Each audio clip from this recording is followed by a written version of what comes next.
Давид. Намерих я. Ела. Да направим ли пак? Мяу.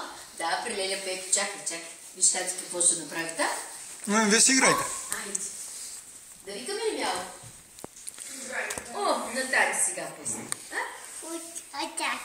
Елате да кажете за Пепи за баклавата.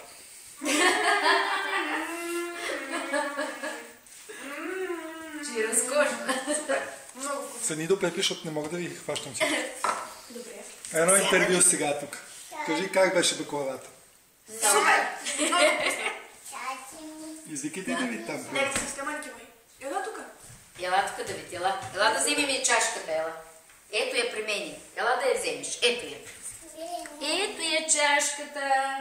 Ела да кажем мяу написана. Ела да кажем написана мяу. Пи. Да пи. И аз пиях. Ох, че сладко.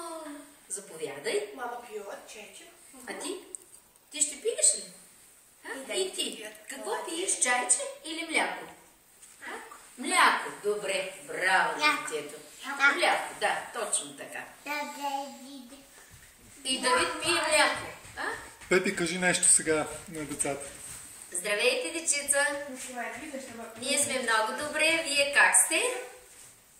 Те ще кажат после. Да. Много ви обичам. Целувам ви много. Бъдете живи и здрави. Чао, милички. Отива. Къде